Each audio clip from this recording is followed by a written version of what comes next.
नमस्कार दोस्तों, कैसे आप सब लोग? उम्मीद करता हूँ आप सब लोग अच्छे होंगे, तंदुरुस्त होंगे और अपनी पढ़ाई को जारी रखे होंगे।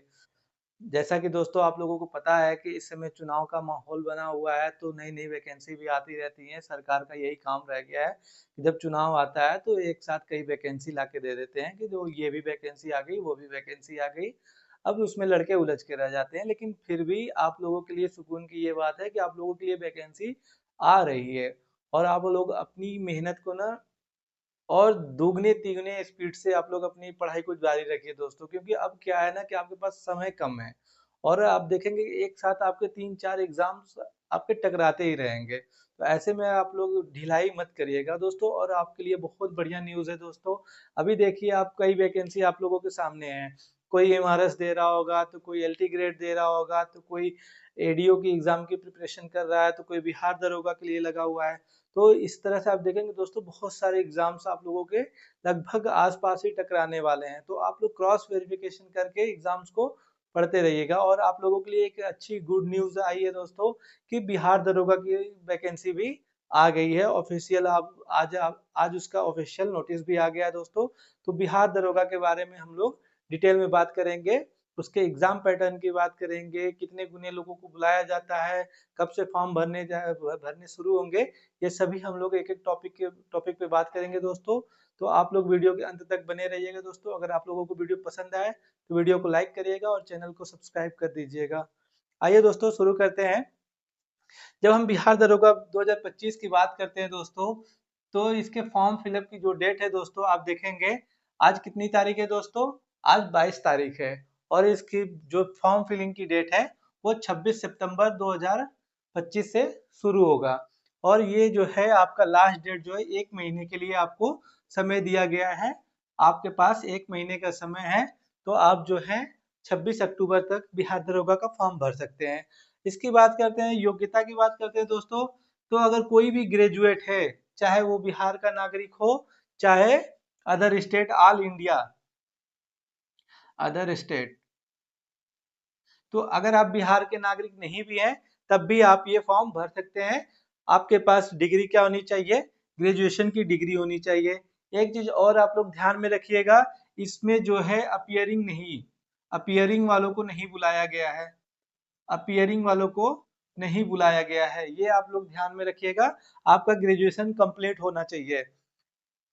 अब इसमें जो है किसको पात्र माना गया है? पुरुष, महिला और थर्ड जेंडर तीनों को पात्र माना गया है। तो तीनों लोग भर सकते हैं। अब इसकी बात करते हैं, उम्र की बात करते हैं दोस्तों। तो उम्र जो है बिहार दरोगा के लिए बहुत अधिक उम्र दिया गया है। मिनिमम जो है आपका 20 साल होना चाहिए और मैक्सिमम जो है आपका 37 साल होना चाहिए। और ये जो है दोस्तों किसके लिए है? ये जनरल के लिए है। 37 साल एज जो है जनरल मेल के लिए है। और फीमेल की बात करेंगे तो 20 मिनिमम होता है और मैक्सिमम जो है इसका 40 साल होता है फीमेल के लिए। 3 साल जो है इनसे ज्यादा होता है। और ओबीसी एससी एसटी की बात करेंगे दोस्तों, तो ये जो है सभी वर्ग की बात करेंगे, ओबीसी एससी एसटी की बात करेंगे तो वो जो है 20 से 40 वर्ष है। ठीक है, मिनिमम 20 वर्ष है और मैक्सिमम 40 वर्ष है। और ये जो फीमेल की बात कर रहे हैं दोस्तों, इसमें क्या है कि फीमेल ऑल कैटेगरी की फीमेल की बात कर रहा है, ना कि सिर्फ जनरल की। तो आप लोग इसको ध्यान में रखिएगा दोस्तों, ये ऑल कैटेगरी फीमेल की है। और वहां पे जो मूल निवासी हैं दोस्तों, उनको एज रिलैक्सेशन भी उनके अकॉर्डिंग दिया गया है।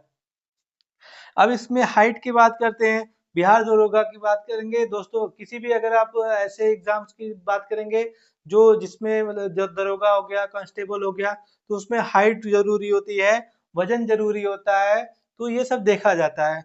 तो जनरल की हाइट की बात करेंगे दोस्तों, तो ये ओबीसी एससी एसटी की बात करेंगे दोस्तों, तो इनकी हाइट कितनी है? 160 सेंटीमीटर हाइट मांगा है। किसकी? ओ सॉरी, जनरल की हाइट की बात करेंगे दोस्तों, तो जनरल की हाइट जो है कितनी है? 165 मांगा है। यानी कि आप लगभग 5.5 फीट से ज्यादा आपकी हाइट है, तो आप बिहार दरोगा का फॉर्म भर सकते हैं। और अगर आप ओबीसी एससी एसटी जो मूल निवासी हैं वहां के, उनमें हैं, तो आपके लिए जो है 160 सेंटीमीटर हाइट मांगा है। अब फीमेल की बात करते हैं दोस्तों, फीमेल की हाइट, ऑल कैटेगरी फीमेल की हाइट की बात करेंगे तो उनकी हाइट कितनी है? 155 सेंटीमीटर मांगा है। 155 सेंटीमीटर जो है इनकी हाइट है। तो जो इससे ज्यादा है वो लोग फॉर्म भर सकते हैं और अपना एग्जाम दे सकते हैं। चेस्ट की बात करेंगे दोस्तों, तो चेस्ट जो है जनरल की बात करेंगे, जनरल और ओबीसी की बात करेंगे चेस्ट की, तो 81 सेंटीमीटर जो है इनका मिनिमम होना चाहिए। यानी आप नॉर्मल अगर आप खड़े हैं इस तरह से तो आपका 81 सेंटीमीटर चेस्ट होना चाहिए। और फुलाने के बाद मिनिमम जो है आपका 5 सेंटीमीटर चेस्ट फूलना चाहिए। अगर आप चेस्ट फुला रहे हैं तो 5 सेंटीमीटर आपका चेस्ट फूलना चाहिए। ये किसके लिए है? जनरल और ओबीसी के लिए है। 86 सेंटीमीटर मैक्सिमम होना चाहिए। और आपका अगर एससी एसटी की बात करेंगे दोस्तों, तो मिनिमम कितना है? 79 है और मैक्सिमम जो है 84 सेंटीमीटर इनकी चेस्ट होनी चाहिए। महिलाओं की चेस्ट को नहीं नापा जाता है दोस्तों, महिलाओं के लिए इसमें छूट दी गई है, तो महिलाओं को चेस्ट नहीं नापा जाता है। उसके बाद अगर हम बात करेंगे तो महिलाओं का वजन नापा जाता है दोस्तों। किसी भी कैटेगरी की महिला है, चाहे एससी एसटी ओबीसी या जनरल, किसी भी कैटेगरी की महिला है तो उसका वजन मापा जाएगा दोस्तों। और वो वजन कितना होना चाहिए? 48 केजी से कम वजन नहीं होना चाहिए। यानी कि आपका वजन कितना होना चाहिए? 48 केजी से वजन ज्यादा ही होना चाहिए, कम नहीं होना चाहिए। ये रहा आपका दोस्तों मोटा मोटी जो डिटेल है बिहार दरोगा के लिए, वो है। अब इसके बाद क्या है दोस्तों? इसके बाद एग्जाम पैटर्न है। एग्जाम पैटर्न में क्या क्या आएगा दोस्तों, क्या नहीं आएगा, क्या पढ़ना है क्या नहीं पढ़ना है, ये सभी मैं दोस्तों अलग से एक वीडियो बनाऊंगा, उसमें आप लोग उसको भी देख लीजिएगा। तो बिहार दरोगा की बात करेंगे दोस्तों, तो इसमें अब जब इसमें जो होते हैं 3 स्टेप होते हैं। बिहार दरोगा में कितने स्टेप होते हैं? 3 स्टेप होते हैं। पहला स्टेप क्या होता है दोस्तों? प्रीलिम एग्जाम होता है। तो ये जो होता है 200 अंक का होता है। प्रथम चरण की बात करेंगे, प्रीलिम्स की बात करेंगे, तो ये जो होता है 200 अंकों का होता है। 100 क्वेश्चन होते हैं। प्रश्न की संख्या कितनी होती है दोस्तों? 100 क्वेश्चन होते हैं। और ये जो होता है ड्यूरेशन इसका जो होता है दोस्तों 2 घंटे होते हैं। अब इसमें जो पूछा जाता है, क्या पूछा जाता है दोस्तों? जीके जीएस करंट अफेयर यानी सामान्य ज्ञान का ये रहता है पेपर। इसमें 2-4 मैथ भी आ जाते हैं दोस्तों। तो इस तरह से जो है आपके पास कितना समय मिलता है? 2 घंटे में आपको 100 क्वेश्चन अटेंड करने रहते हैं और 200 अंक का होता है। और इसमें निगेटिव मार्किंग होती है दोस्तों। बिहार दरोगा में निगेटिव मार्किंग होती है। अगर आप एक क्वेश्चन गलत करेंगे तो 0.2 मार्क्स कटेंगे। यानी कि आप देखेंगे कितने क्वेश्चन गलत करने पे आपके एक नंबर कितने क्वेश्चन पे घटेंगे दोस्तों? जब आप 5 क्वेश्चन गलत करेंगे तो आपकी एक क्वेश्चन घटे, एक नंबर कम होंगे। तो इस तरह से आप देखेंगे कि 10 क्वेश्चन जब आप गलत करेंगे दोस्तों तो आपके कितने क्वेश्चन घटेंगे? एक क्वेश्चन घटेंगे। तो निगेटिव मार्किंग बहुत ही कम है दोस्तों। तो आप लोग जब पेपर देने जाइएगा तो पूरा ही क्वेश्चन करिएगा, क्योंकि बहुत ज्यादा इफेक्ट नहीं डालता है, थोड़ा बहुत ही इफेक्ट डालता है। सभी लोग जो होते हैं 0.2 निगेटिव मार्किंग एकदम माइनर होता है दोस्तों। तो इसलिए आप ज्यादा से ज्यादा क्वेश्चन अटेंड करने की कोशिश करिएगा। तो इस तरह से आप देखेंगे दोस्तों कि आपका इस एग्जाम में निगेटिव मार्किंग भी है और कितना है? 0.2 है। इसके बाद जो दोस्तों प्रीलिम्स क्वालिफाई करते हैं तो जितनी सीटें रहती हैं दोस्तों, सीटें कितनी है? आप लगभग देखेंगे 1799 सीटें हैं और ये सीटें जो है बढ़ सकती हैं। तो इसका जो है इस सीट का 20 गुना लोगों को प्रीलिम्स में क्वालिफाई किया जाएगा। यानी कि अगर आप देखेंगे 1800 सीट है तो 20 गुना करेंगे तो 18 दूनी 36, कितने लोग हो जाएंगे दोस्तों? 3 3 36, 36,000 लोगों को बुलाएगा दोस्तों। तो ये यहाँ पे आप देखेंगे 36,000 लोगों को मेंस के लिए बुलाया जाएगा। तो दूसरा स्टेप जो आएगा दोस्तों, द्वितीय चरण की जब हम बात करेंगे तो इसमें जो है 20 गुना लोगों को मुख्य परीक्षा के लिए बुलाया जाता है। और वे जो होते हैं लोग, जो 20 गुना लोग होते हैं मुख्य परीक्षा में शामिल होते हैं दोस्तों, उनका भी पेपर जो होता है 100 क्वेश्चन, इसमें 2 पेपर होते हैं। जब आप मुख्य परीक्षा के लिए जाएंगे दोस्तों तो इसमें कितने होंगे? 2 पेपर होते हैं। एक होता है सामान्य हिंदी का पेपर होता है और दूसरा जो होता है जीएस का पेपर होता है, जिसमें आपके मैथ भी होते हैं। हिंदी जो होती है दोस्तों आपकी क्वालिफाइंग होती है, यानी कि 100 नंबर की हिंदी में आपको 30 नंबर लाने जरूरी होते हैं। इस तरह से आप देखेंगे तो जो कट ऑफ बनता है दोस्तों वो आपका जो है जीके जीएस और करंट अफेयर मैथ की जो सेक्शन होते हैं, जीएस सामान्य अध्ययन का जो पेपर होता है उससे आपका कट ऑफ बनता है। तो जब आप मेंस दे लेंगे दोस्तों तो मेंस में जो सीटें रहती हैं इस सीट का 6 गुना लोगों को क्वालिफाई करेगा। किसके लिए? जो लोग फिजिकल के लिए आएंगे। तो 6 गुना लोगों को बुलाएगा, यानी कि जब 1800 सीटें हैं तो 6 गुना लोगों को बुलाएगा। 18 108 10,000 लोगों को, लगभग 10,000 11,000 लोगों को ये जो है आपको तीसरे स्टेप के लिए बुलाएगा। कितने? तीसरे स्टेप के लिए 10-11,000 लोगों को ये बुलाएगा। और उसके बाद जो होता है दोस्तों कि जो तीसरा चरण होता है ये शारीरिक दक्षता परीक्षण होता है। तो इसमें क्या होता है कि आपका दौड़ होगा, मेडिकल होगा, और इसमें आपका ऊंची कूद होगा, लंबी कूद होगा, गोला फेंक होता है, ये सभी चीजें होती हैं दोस्तों। तो ये जो है आपका मोटा मोटी जो है दोस्तों ये 3 स्टेप होते हैं। तो आप लोग दोस्तों अपनी पढ़ाई को ना एकदम स्पीड में लेके चलो। अब आप लोगों को स्लो करने की जरूरत नहीं है। कहावत है दोस्तों कि पूत के पांव जो होते हैं पालने में दिख जाते हैं, लेकिन ये जो कहावत है दोस्तों ये पूरी तरह से सत्य नहीं है। एक कहावत और है दोस्तों कि जब जागो तभी सवेरा, यानी कि जब आप जागोगे तभी सवेरा होता है। इसको इस तरह से आप समझिए कि जब अगर पूत के पांव पालने में दिख जाते हैं तो एक एग्जाम्पल आपके सामने है कि महर्षि वाल्मीकि जो थे ये पहले डाकू थे, डकैत थे। बाद में ये क्या हुए, ऋषि बन गए और इन्होंने रामायण लिख डाली। आप देखेंगे कि 12th फेल एक व्यक्ति है, मनोज शर्मा, वो जो होते हैं 12th फेल थे। कौन जानता था कि वो आईपीएस बन जाएंगे। तो इस तरह से आपके सामने जो है दोस्तों हजारों लाखों एग्जाम्पल हैं।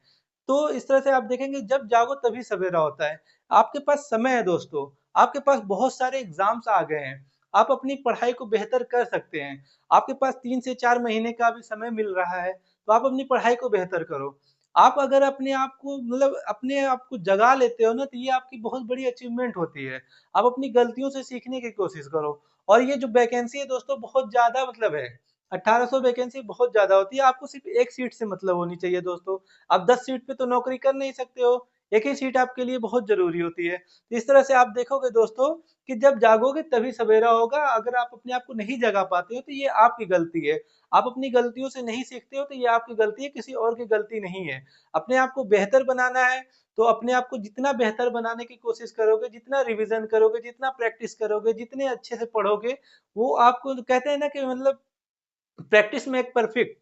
तो आप जितना प्रैक्टिस करोगे उतने परफेक्ट होते चले जाओगे। और ये प्रैक्टिस जो होता है आपको एग्जाम में ना बहुत हेल्प करता है। तो इस तरह से आप देखोगे दोस्तों कि जब तृतीय चरण की बात करेंगे तो यहाँ पे जो होता है आपका जो एग्जाम है ये तो बस एक क्वालिफाइंग नेचर हो जाता है। प्रीलिम्स जो होता है क्वालिफाइंग नेचर होता है, मेरिट आपकी बनती है जो मेन एग्जाम होता है। उसके बाद आपका शारीरिक दक्षता परीक्षा होता है। तो बिहार का जो दरोगा का एग्जाम है दोस्तों ये टफ इसलिए हो जाता है क्योंकि आपको 3 स्टेप में जाना पड़ता है। यहाँ से आप जब दौड़ करोगे दोस्तों तो 1600 मीटर की दौड़ है। 1600 मीटर की दौड़ है, किसके लिए? सभी वर्ग के पुरुष जो होते हैं उनके लिए 1600 मीटर की दौड़ है। और ये कितने में दौड़ना रहता है दोस्तों? 6 मिनट 30 सेकेंड के अंदर इसको दौड़ को कंप्लीट करना होता है। ये जो है सिर्फ पुरुषों के लिए है। और अब नीचे दिख रहा होगा दोस्तों, मैं बताते भी चल रहा हूँ। तो अब महिलाओं की बात करेंगे दौड़ की। तो महिलाओं के लिए जो है 1 किलोमीटर दौड़ होता है और उनको जो है 6 मिनट में ये दौड़ कंप्लीट करनी होती है। जब आप दौड़ कंप्लीट कर लोगे तो उसके बाद आपको ऊंची कूद कूदना पड़ेगा। और ऊंची कूद में सभी वर्ग के पुरुषों के लिए बात करेंगे तो 4 फीट उनको कूदना होता है। इसमें आपको 2 से 3 अटेम्प्ट दिए जाते हैं। तो अगर आप 4 फीट नहीं कूद पाते हो तो आपको उसमें असफल कर दिया जाएगा। फिर आगे की आप कूद को मतलब आगे आप प्रोसेस को जारी नहीं रख पाएंगे। तो आपको यहाँ भी बेहतर करना पड़ेगा। 4 फीट पुरुषों के लिए है, 3 फीट सभी वर्ग की महिलाओं के लिए ऊंची कूद है। और अगर आप लंबी कूद की बात करेंगे दोस्तों तो 12 फीट जो होता है सभी वर्ग के पुरुषों के लिए 12 फीट लंबी कूद है। और 9 फीट जो है महिलाओं के लिए लंबी कूद है। और इसमें गोला फेंकना भी होता है दोस्तों। तो 16 पाउंड का गोला होता है जो सभी वर्ग के पुरुषों के लिए होता है। और 16 पाउंड के गोले को जोर से आपको फेंकना पड़ता है दोस्तों।